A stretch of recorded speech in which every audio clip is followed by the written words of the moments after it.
दोस्तों, इतिहास विषय का जो पेपर है आपकी स्क्रीन के सामने आप देख सकते हैं। और एक बात आप सभी को मैं बता रहा हूं कि जो पेपर मैं बताता हूं ये सारे ऐसे मॉडल पेपर हैं जिसमें से 100% 101% आपकी परीक्षा में क्वेश्चन देखने को मिलते हैं। तो स्टार्ट करते हैं। इतिहास सब्जेक्ट रुक जाना नहीं परीक्षा के लिए ऐसे मोस्ट इम्पोर्टेंट पेपर्स की अपडेट, जिसमें हर सब्जेक्ट के 4-4 सेट हमारे द्वारा बनाए गए हैं। चलिए, पहला क्वेश्चन ये रहा और इसमें से आता है क्वेश्चन, इसलिए आप लोग लिख कर याद करना। हड़प्पा स्थल से जुते हुए खेत के साक्ष्य मिले हैं, तो यहाँ पर आपको कालीबंगन लिखना है। कालीबंगन से मिले हैं दोस्तों। और एक और बात आपको बता दूँ, ये जो हड़प्पा सभ्यता है, ठीक है, हड़प्पा सभ्यता में एक स्नानागार भी प्राप्त हुआ था।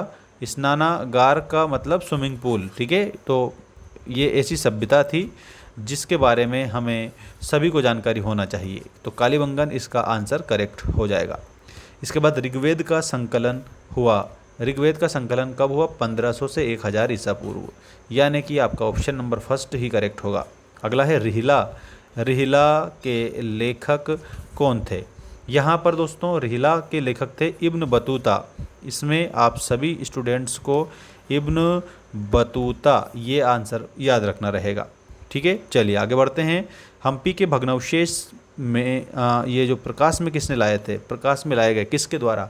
तो कर्नल कालिन मैकेंजी के द्वारा लाए गए थे हम्पी के भग्नावशेष, ठीक है। यहाँ आप सभी स्टूडेंट्स को ऐसी इम्पोर्टेंट अपडेट में दे रहा हूँ जो कि आप सभी स्टूडेंट्स के लिए सबसे ज़्यादा ज़रूरी है, इसलिए आप चैनल को सब्सक्राइब जरूर करके रखें। इस्तमरारी बंदोबस्त लागू किया गया था, तो दोस्तों यहाँ पर इसमें बंगाल आ जाएगा, बंगाल में। और आप सभी स्टूडेंट्स को करेक्ट आंसर में बंगाल याद रखना है। और बंदोबस्त इस्तमरारी बंदोबस्त लागू किया गया था, ठीक है, बंगाल। इसके बाद नेक्स्ट आपका क्वेश्चन ये रहा। संविधान सभा में हिंदी को संविधान निर्माण की भाषा के रूप में उपयोग हेतु आवाज़ कब उठाई गई थी? पुरजोर आवाज़ कब उठाई थी? किसने उठाई थी? तो वी.आर. धुलेकर ने उठाई थी, ठीक है। ये धुलेकर साहब जो हैं, इन्होंने हिंदी के लिए आवाज़ उठाई थी। और वर्तमान में हिंदी के लिए आवाज़ कोई भी नहीं उठा रहा है। तो जितने भी स्टूडेंट हैं वो सब हिंदी भाषा की जो अध्ययन है इसके लिए आप आवाज़ उठाइए। चलिए आगे बढ़ते हैं। हाँ, यहाँ पर अब रिक्त स्थान आ चुके हैं, आप अपने लिए आवाज़ उठाइए। सबसे बड़ी बात तो ये है कि सर आप हमें जो हमारी आवश्यकता है वो आप हमें दीजिए, ये आवाज़ उठाइए। हड़प्पाई नगरों में सड़कें एक दूसरे को पर काटती थी, समकोण पर काटती थी। इसमें आप लोगों को सभी बच्चों को समकोण लिखना रहेगा, ठीक है। नेक्स्ट है समकालीन बौद्ध ग्रंथों में संप्रदायों का उल्लेख मिलता है। तो दोस्तों 64 संप्रदायों का उल्लेख मिलता है। बर्नियर ने प्रथा का सबसे मार्मिक वर्णन किया है। सती प्रथा का उन्होंने मार्मिक वर्णन किया है। विजयनगर साम्राज्य की स्थापना ईस्वी में हुई थी, तो 1336 ईस्वी में हुई थी। पांचवी रिपोर्ट 1813 में संसद में प्रस्तुत की गई थी, तो ब्रिटिश संसद में प्रस्तुत की गई थी। और गांधी जी ने 1916 में उद्घाटन समारोह में भाग लिया था। तो बनारस हिंदू विश्वविद्यालय, बनारस हिंदू विश्वविद्यालय, ठीक है, ये आंसर इसमें याद रख देना। अब इसका स्क्रीनशॉट ले लीजिएगा। अब इसके बाद में हम आगे बढ़ते हैं और ये हमारे सत्य असत्य आ चुके हैं। दोस्तों आप सभी स्टूडेंट्स जो है ना, चैनल को सब्सक्राइब इसलिए करके रखना ताकि आपकी मैं प्रॉपर हेल्प कर सकूं, ठीक है, ध्यान रखना। हड़प्पा की खोज दयाराम साहनी ने की थी, तो इसमें आप लोगों को सत्य बताना है। और मोहनजोदड़ो की राखलदास बनर्जी ने की थी, ये बात गांठ बांध कर याद रख लेना। अर्थशास्त्र की रचना मेगास्थनीज के द्वारा की गई थी, तो ये असत्य है, क्योंकि अर्थशास्त्र की जो रचना है वो कौटिल्य यानी कि चाणक्य के द्वारा की गई थी। और जो आधुनिक अर्थशास्त्र है इसकी रचना एडम स्मिथ के द्वारा की गई थी, ठीक, ये भी याद रखना। नेक्स्ट क्वेश्चन देखिएगा। बुद्ध की शिक्षाओं को विनय पिटक में रखा गया है, तो ये असत्य है। पिटकों की संख्या कितनी है? 3 है, विनय पिटक, सुत्त पिटक, अभिधम्म पिटक। चलिए आगे बढ़ते हैं। मनुकी ने कम से कम 6 बार भारत की यात्रा की थी, तो दोस्तों ये भी आप लोगों का गलत होगा, यानी कि इसमें भी आपको क्या लिखना है? असत्य लिखना है। विजयनगर में घोड़ों के स्थानीय व्यापारियों को कुदिरई चेट्टी कहा जाता था, ये बात सही है। और 1857 के विद्रोह की शुरुआत मेरठ छावनी से हुई थी, ये बात भी सही है, ये सत्य है, ठीक है ना। ये आपके सही और गलत वाला क्वेश्चन कंप्लीट हुआ। अब हम आगे बढ़ते हैं, जिसमें कि आप लोगों को सभी बच्चों को सही जोड़ी बनाए वाला क्वेश्चन बताया गया है। ये आपकी सही जोड़ी आ चुकी है और इस सारी सही जोड़ी का जो आंसर है मैं आपको बता रहा हूँ। आपको तो बस एक ही काम करना है और वो ये है कि पूरी सही जोड़ी याद कर लेना जैसा मैं बता रहा हूँ। तांबा जो दिया हुआ है, तांबा के आगे आप सभी बच्चों को लिखना है खेतड़ी।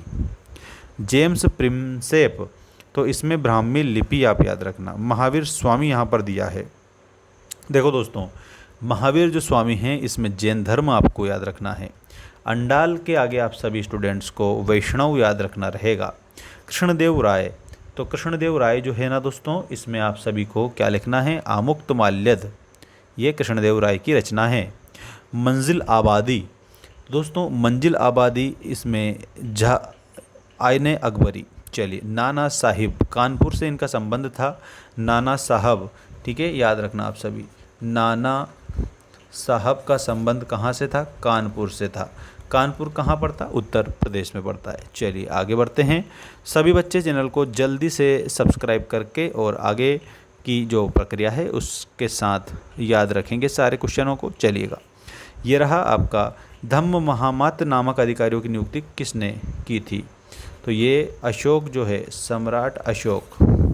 उलटबांसी किसकी रचनाएं हैं, यह हमारे कबीरदास जी की है। कबीर संगत साधु की, जो गंधी की बास, और जो गंधी कुछ दे नहीं तो भी बास सुबास। मुगलकालीन ग्रामीण समुदाय के 3 घटक कौन से थे, तो किसान, पंचायत और गांव। इसमें आपको लिखना है किसान, ठीक है, किसान के बाद में पंचायत और पंचायत के बाद में गांव। संताल विद्रोह कब हुआ था, ये 1855-56 में हुआ था दोस्तों। संताल विद्रोह जो है 1856, ठीक है, हाँ बिल्कुल 1855-56 के बाद में आगे बढ़ते हैं। ये रहा छोटा नागपुर में 1857 में जो विद्रोह हुआ था उसका नेतृत्व किसने किया था, राजा अर्जुन देव ने किया था। इसमें आपका आ जाएगा राजा अर्जुन देव, ये करेक्ट। नेक्स्ट देखिएगा, लाल बाल पाल के नाम से किन्हें जाना जाता है, तो लाल लाला लाजपत राय, बाल बाल गंगाधर तिलक और पाल विपिन चंद्र पाल, ठीक है, के नाम से किन्हें जाना जाता है, तो ये आप लोगों को मैं बता देता हूँ। लाल लाजपत राय, बाल गंगाधर तिलक और विपिन चंद्र पाल को। अब ये इन्हें संवैधानिक सलाहकार के रूप में भी जाना जाता है, तो ये संवैधानिक सलाहकार थे, ये बात आप सभी बच्चे ध्यान रखेंगे। संवैधानिक सलाहकार, ठीक है। चलिए, BN राव यहाँ पर संवैधानिक सलाहकार थे, ये बात आपको याद रखना है सभी बच्चों को। लाल बाल पाल का सिर्फ नाम याद रखना है। ये संवैधानिक सलाहकार कौन थे, तो BN राव संवैधानिक सलाहकार के रूप में जाने जाते थे। लाल बाल पाल के नाम से लाल लाला लाजपत राय, बाल बाल गंगाधर तिलक और पाल विपिन चंद्र पाल, BN राव संवैधानिक सलाहकार के नाम से जाने जाते थे। ये एक बार और मैं आप लोगों के लिए लिख देता हूँ, संवैधानिक सलाहकार। ये दोनों क्वेश्चन इंक्लूड कर दिए मैंने साथ में, ठीक है ना, याद रखना सभी बच्चे।